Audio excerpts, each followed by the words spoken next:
Hello, in today's video I want to do a slightly different topic and talk about boxing.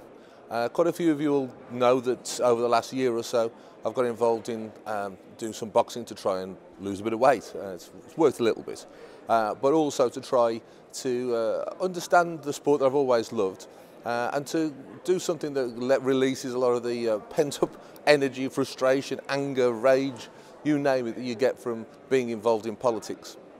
And on the 1st of June in Bilston in Wolverhampton, I've got my latest boxing match, a 3-round contest that will be, there'll be charity funds raised from it. It's me against another person classed as a veteran. I'm 48 and he's 52, well I'm not sure he'd like to be called a veteran. And we're going to be going at it hammer and tongs in the ring for 3 rounds. We'll get it live streamed as well. But please, if anyone would be in the area or interested, please come along to that. That will be an interesting event for charity. But also, I want to discuss, I met the champion of the world recently, Anthony Joshua, at an event in Wolverhampton. And what an amazing example he gave of how sport in general, boxing in his particular case, can actually turn someone around.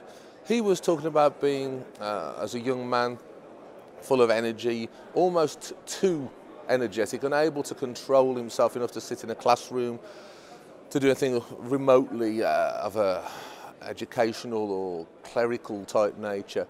He was too pent up with energy, so he used to find himself doing sport a lot and occasionally getting into scrapes. And then someone said to him, why don't you come and join us at a boxing camp? And this great big guy went there thinking he was the big man, thinking he knew everything, and got beaten significantly. And from that point, he learned how to box. He learned the discipline. He learned the understanding of focusing your mind on things and channeling your energy into a more direct and constructive manner. And 10 years from that point, he's champion of the world. And a man who, even to this day, has time for his fans, talks openly and freely. In fact, when I watched him giving his interview at the time, I thought, well, you know, this guy would be a breath of fresh air in politics, actually, because I've never seen anyone quite so honest. But the point is, there's a way that everyone has within them the ability to become something special, to become more than just someone written off on an inner city estate, to be on the scrap heap. There is that. Find your vocation, find the thing that excites you and release that energy and aspire to be more. I saw a sign here today, a big European flag saying, "We are one." Well, I'm sure that was meant with the best intentions, but frankly we are not one. We are all individuals, all independent, and all with our own potential to be great in some area. The example of Anthony Joshua shows that, and many other people over the years have shown it.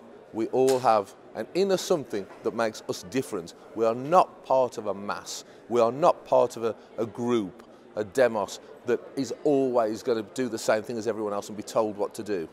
You can change things in your own impetus and your own energy and your own talents. Just find a way. And that's what really was inspiring to me. And I saw this young man walk off with crowds all around him, surrounding him, top of the world, jumping off into a sports car and going off to his next engagement. And this is a guy who 10 years ago was on a council estate, first generation immigrant, his family basically had nothing. And look what he achieved by releasing his inner self, his own individuality. And I think that's the key to success in many things. So I wanted to talk about that. And of course, if you want to see someone even better than Anthony Joshua boxing, then come and watch me fight on the 1st of June. Thank you.